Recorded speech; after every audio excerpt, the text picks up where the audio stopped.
You're listening to 94.4 FM Salford City Radio, the Friday Sports Show.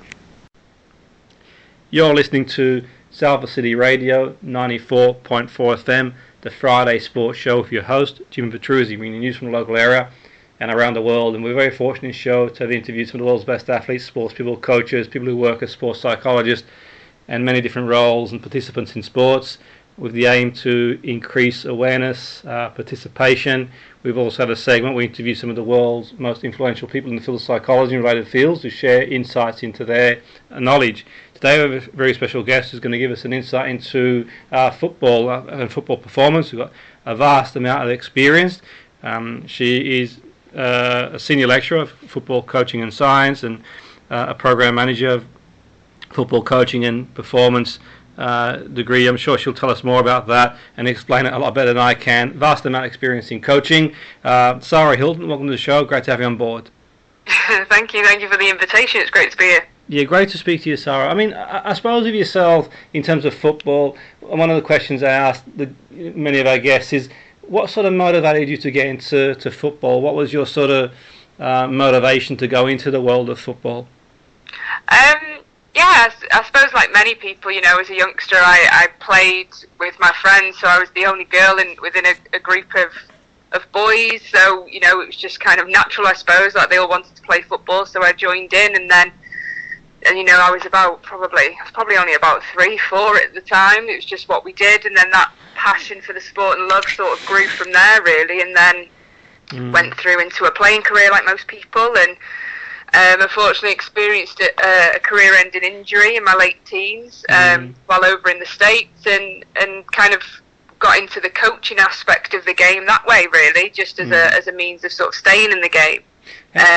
So yeah, the same as a lot of people, really, I think. That's really interesting and inspiring that you sort of bounced back after the injury to go back into coaching. And was it something that you had to think about, Sara, to sort of go into coaching, or was it I'm just going to go for it? And yeah, it's an interesting story, mine, I suppose. So, when I experienced the injury, I sort of rebelled against the game. I loved the game that much that not to be able to play the game was heartbreaking. And I actually went down a different career path and went into sort of cabin crew and moved away from home to get away from it all. And I did that for probably about, I'd say 9-10 months, something like that. And then by that point then, I felt ready to get back involved in the game in a different capacity, because at the time, prior to that, I couldn't even watch it. It was just really painful. But by that point, after the dust had settled, I felt ready to then get involved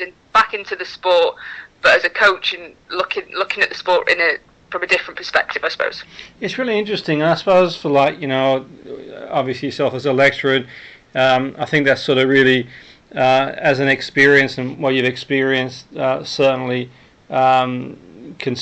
you can share that experience with some of the learners in terms of, football is, I suppose, pretty fragile in one sense, irrespective of how talented you are, how well things are going. There's always a chance that we can get injured, you'll lose form. And do you find that experience has sort of galvanized you as a coach as well? Yeah, definitely. I think it gives you a more rounded viewpoint of life in general, I suppose, not to be too cheesy, but what I say to my students and players that I come in contact with is, there's always going to be obstacles that you have to overcome. Some might be small, some might be bigger, but it's always being prepared for those obstacles and not having those rose-tinted glasses on all the time. That, I know lots of young players or young coaches who think, I'm going to go and coach in the Premier League, or I'm going to, and that's fantastic and it's great, and you want to support that dream that they have. But I think it's important that people are prepared to and have that skill set to overcome the obstacles, because they will come at some point, and they'll come in all shapes and sizes. Absolutely. But that sort of, it has helped me within my role to sort of prepare people, not in a negative way, but prepare them for those obstacles that they may face across a wide range of career paths and life choices, I suppose, not just within football.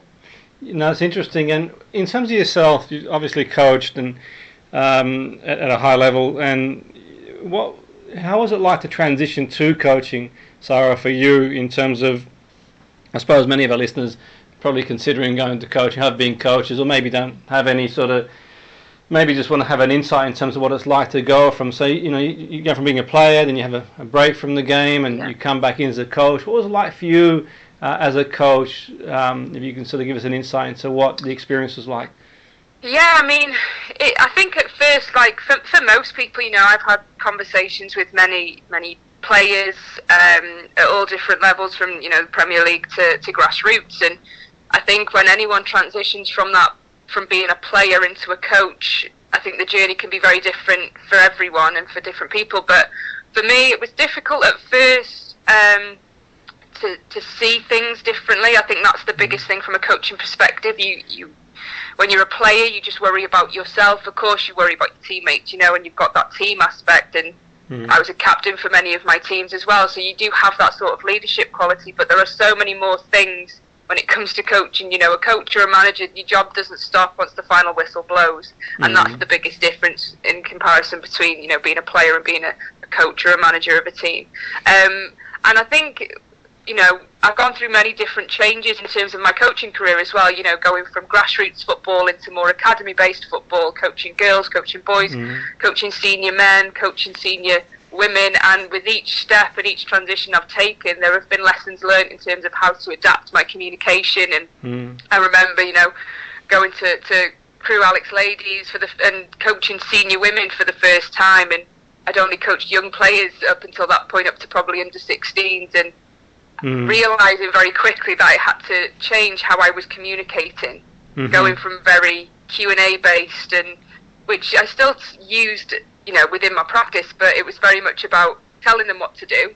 It was a real learning curve, that. So I think even not just from playing or going into a coaching from playing, but just going into different environments as a coach, there are different learning moments and transition periods within that as well. That's really interesting. I suppose there's sort of different levels of the game, and I think what's quite interesting about yourself is obviously working with different levels as well. And I suppose one thing for me, sort of thinking from a coaching point of view, and certainly I've seen sort of many coaches over the years, it's sort of one thing sort of coaching an elite sort of player, and something different obviously coaching someone grassroots, younger players. And is that something that you sort of consciously worked on, Sara, or did it sort of come natural to you, or a bit of both really, in terms of adapting your sort of coaching, where if you're working in grassroots and you've got a younger player who sort of might fall down, grows their knee and get upset about it, or if you've got like an elite player who sort of you sort of just fine tuning what they do, and did you sort of consciously work on that, or was it something that you sort of just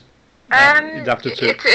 It's a good question really, and I think the more, I suppose, as my career has grown and I've gone through different paths and gone through different education periods as well, gone through coach education, gone through undergraduate degrees and such like, and now I'm obviously on the other end as a lecturer, I think I've become more conscious.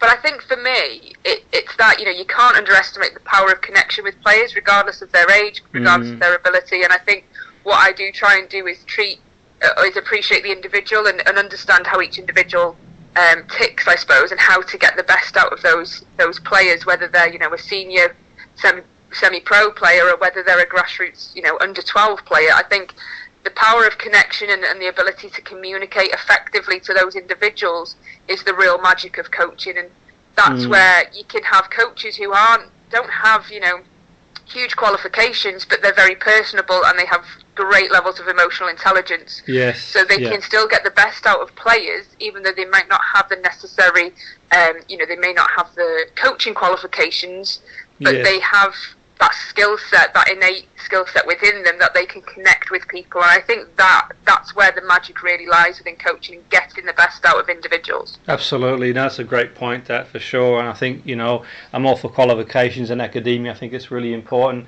But also, like you've said there, I think there are some people, in football and just in life in general, who may not have the formal qualifications, just as so great at what they do as people. They really connect. What I find interesting is with yourself as well, so that you lecture as well, and obviously a senior lecturer and coach as well. I mean, for you, Sara, what's the sort of difference in terms of connecting to the say when you're lecturing? how different is that to when you're actually coaching? I know that two different objectives, and one's delivering a lesson and one is sort of, coaching, but what are some of the differences that you find between, say, lecturing and sort of going out there and coaching? I suppose it's something that I've reflected on a lot during these unprecedented times that we're in terms of that connection with students, just like I would like to connect with my players. And I think obviously with going online a lot, it's made me realise how much that connection with our students is really important. And being from a smaller institution in Wrexham Glyndŵr University, I do have that luxury of I'm not always lecturing to a lecture room full of 100 students. I do have a smaller cohort where I can have those connections and look to develop the individual within the programme. The biggest difference, I suppose, like you say, the objectives are different. But again, the journey of the student versus the player can be very similar. But essentially, where we have results-driven environments within sport, I think that's where obviously university is very much a results-driven, not to its detriment, but sometimes they have to achieve certain grades to progress. But I suppose for me, it's regardless of the level of the student, regardless of where they end up, whether they complete the full degree, whether they complete 2 years, I think as long as we can develop them as people and we can get them out into industry and we can make a difference to them and their careers, and subsequently make a difference to the world of sport, regardless of what shape and size that is and what that looks like. I think for me that's a win for me, because it's trying to make a difference to their life and trying to make a difference to the world of sport and to the industry that we all love as well. Absolutely. But I mean, I suppose of yourself, you're very passionate about the game and sort of you've sort of followed your dream, you've gone for it and you've overcome adversity. And in terms of sort of lecturing as well, do you find that sort of comes through to the students and they sort of sense that the experiences that you've had in sort of life as well, so your path to being a lecturer it has a lot of personal experience that you've sort of been through, you've sort of played, you've coached, and then now you're sort of lecturing as well. Do you find the students sort of pick up on that and sense that sort of passion as well and desire? And I think I suppose when I've got students emailing me for advice around their club environment, issues that they're having with players, and I suppose that life experience in myself and my colleague Chris Hughes, we both do have that experience within the game and within life, like, adversities and things like that they're not important, but they are important because with those come lessons. And I think, my passion, yes, I'm passionate about the game and I'm passionate about sport, but I think what I've realised over time is that I'm passionate about people, and I think that as long as that comes through to the students, and given the feedback that I get and the interactions that I have with students, I'd like to think that comes through. And like I say, they do, I do give them advice, or they seek advice for things outside of their degree and outside of their academic studies, which I hope impacts their practice and their application externally. But I suppose my passion's changed somewhat, or the balance has changed, in that I'm really passionate about people and making sure that I do my best for their sake and just try to make have an impact on their lives going forward, really. Absolutely. And if you're okay to tell us a bit about the program, Sara, is that, I mean, our listeners are probably wondering, what the program involves in a bit of detail. I know, obviously, it'd be a challenge to explain it in the time we've got, but just an overview on what the program is that you sort of lecture on, if that's okay. Yeah, no problem. So it's the football coaching and performance specialist degree at Wrexham Glyndŵr University. So I've been leading the program for almost 3 years now.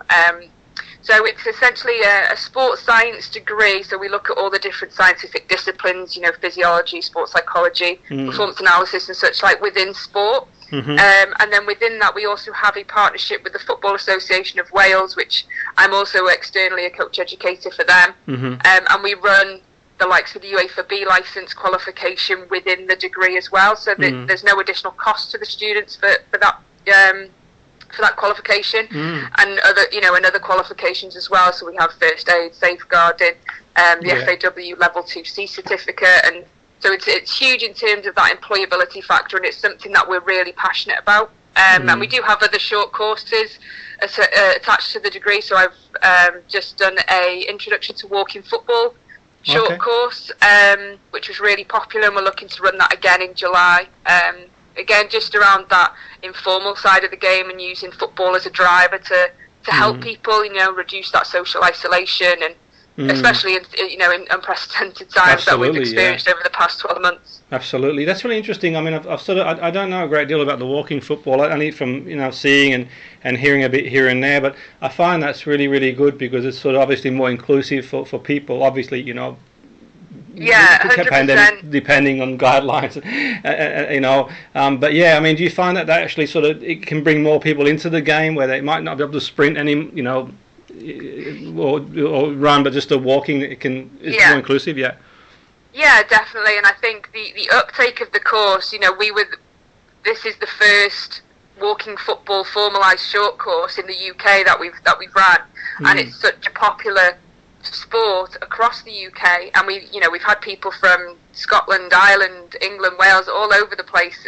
on this course. And I think what the power of it's not even about the football essentially, it's about what that sport does and what the environment does from a social, psychological perspective, and also the physical aspect as well. But yeah, and I think there is such a drive, and for me to break down those barriers and give people a social circle to feel part of and reduce that isolation. I think it's just so powerful, and there's so much good work going on here in Wales around that sport and trying to bring more attention and grow the sport. And I think the next course we run in July, I think, is going to be even more popular, and we're going to have even more people on it than we did on the first one, which is great. Absolutely, that's really interesting stuff, and certainly it's brings more people into the game, and I suppose the social element is a big thing to be out there and sort of participate as well. And in terms of the game itself, you sort of mentioned sort of Wales, obviously involved in the game there, and sort of how do you sort of see, obviously outside the remit, but in terms of your own sort of perception, the game, we've seen the men's game in Wales the last few years do really, really well, and they've got a strong competitive team. And what's the sort of how do you see the game at the moment in Wales? Men and women game progressing. Yeah, there's a lot of work. As I say, I've worked externally for the Football Association of Wales Trust for many years now, and worked within their player development pathway in years gone by. And there's some fantastic work going on across the boys and the girls development pathways. And I think in terms of what we're bringing through now, if you look at the senior environment, you can see the age, the average age of players and youth players coming through to the first team, and I think that's only a positive in terms of the next generation of producing the next generation of players. And when we see the professionalism of the ladies' game growing, and the women's team are doing really well, and we've got our new manager now with the women's side, and we can only be positive about the future really in terms of what's coming through, the quality and the talent coming through. And as I say, there's fantastic work going on behind the scenes in terms of looking at the pathway and making sure we're doing everything we can to promote football, not just from a formal perspective, but also informally as well, and getting more girls in the game, and looking at what we can do to grow the game regionally as well as as a country. Yeah, and absolutely, and obviously Wales very passionate about sport, and very strong traditionally in many sports like rugby and sort of football. Yeah. You could make a point that they've sort of punched above their weight really in the sense that obviously many countries have probably got a bigger sort of player pool to choose from, but Wales is certainly very competitive. And you mentioned the women's game there. Just sort of for our listeners, really, sort of many of them will sort of know the men's game. They've sort of seen Wales on the big stage. How's the women's game doing? You said they're doing well, Sara. What's the sort of and I think as a country we're doing well. Again, as I said before, there's a new manager. We've got a new manager coming now with the women's senior team, and it's kind of that transition period, but results are going really well, and the performances are being really well received by the fans. And I think even domestically within the Women's Welsh Premier League, it's seen a bit of a restructure over the past 12 months, and there's huge plans going forward as well in terms of implemented an under-19s section as well across the country. So yeah, I think, like you say, we're a small nation and we do punch above our weight, and I think, you know, everyone's got the same passion for wanting the country to do well, and wanting the talent and the sort of the quality of the game to improve as well. And, you know, we've always, like you say, we've punched above our weight and we've always done well as such a small nation, and I think that will continue, and our passion for the game will continue to always be there. But yeah, and I think the game will only get better as we go into the future. No, that's brilliant. And in terms of yourself, Sara, I mean, obviously, you know, you sort of you're lecturing now, and no doubt you're totally committed to the program. But your own sort of vision as well is sort of more the same. Keep going on the path that you're on now, or yeah. So as I say, my passion, I suppose, is football's always been my passion, but I suppose my passion has changed. Like, you know, education is something that I'm really passionate about, and not just education sort of in the traditional sense, but, you know, looking at the application of things and having that experience, that life experience. And I push that a lot with our students about them getting out into the real world and provide them with a lot of opportunities to actually apply the things they're learning, because otherwise there's no point really. And getting that experience externally will then help the learning process within their academia as well. But yeah, for me, education and coach education are my passions, and I can't say I'll never get back involved, because I know after a while I'll probably end up coaching somewhere, because a couple of months away from the game is a long time really. But yeah, just keep pushing forward and making a difference really. Absolutely. And in terms of, say, any sort of young player getting into the game, what would you say? I mean, I know it's difficult to advise, but I think it's always sort of useful for people like yourself who've had the experiences you have and who are doing what you do, you know, sharing a few words of wisdom, so to speak. But let's say, you know, you've got a 16, 17-year-old making their way in the game, 18-year-old, in terms of playing and wanting to play, if not professionally, but the best they can be. What would you say, Sara? What would any sort of pointers you can give them? Yeah, I think it's a bit cliche, and it's probably the easiest thing to say, really. But what's always helped me and helped me overcome is hard work, and because, like I said at the start, those obstacles and those adversities are going to happen, and I make no bones about it to players and individuals I come into contact with.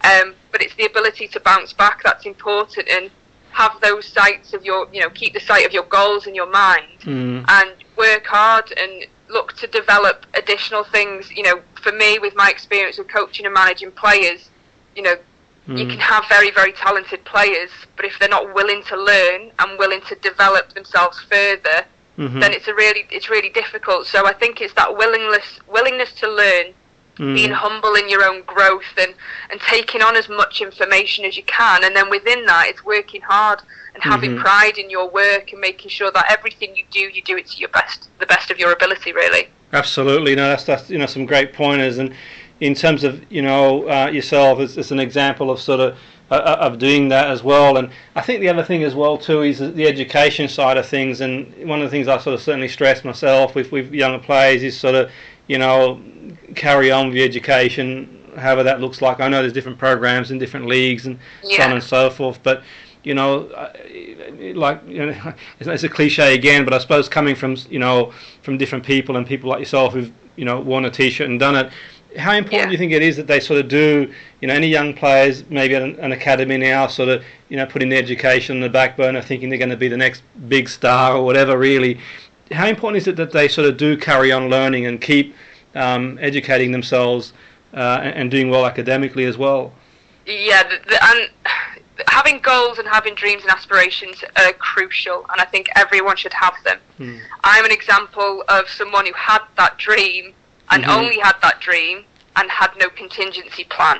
I went to university at 21 because I was unable to get the jobs that I wanted to, because you had to be educated to a degree level. Now, it's so important that, and you know, the education, it doesn't need to be a formal degree. It could be an apprentice. It could be anything. It's just making sure that you continue on that educational journey, that if anything should happen, that you've got something to fall back on. And for me as well, you know, I look at my career, and had I not gone to university, I now lead a program in the university that I was a student in. So had I not gone to university and made those connections, in addition to the education and qualifications, plus the experience I gained externally with becoming a coach educator through the FAW, I wouldn't be in my position now, where I've really found my passion, or my passion's kind of changed and reshaped. So Absolutely, I think it's making sure that, you should always make sure there's that contingency plan in place, in terms of the stats and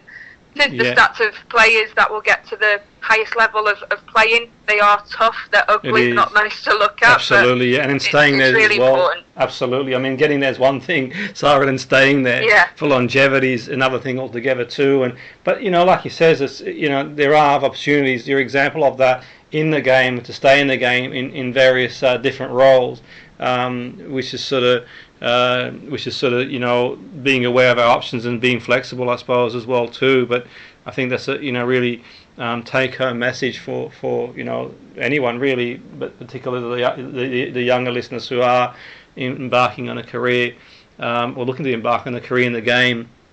Putting all their sort of eggs in one basket, thinking, okay, things can change in the game. You can have it all 1 minute, and it's just the nature of sport in general. But it's been great speaking to you, Sara. It's been really interesting. We wish you every success with your program and university program, and other endeavours that you do as well. So just want to thank you for coming on board the show. Brilliant. And, thank you very much for having me. Every success. That was Sara Hilton. She's a senior lecturer of football and coaching science, who was kind enough to join us and share her experiences as a player, as a coach and lecturer on Salford City Radio 94.4 FM, Friday Sports Show, with your host, Jimmy Petruzzi.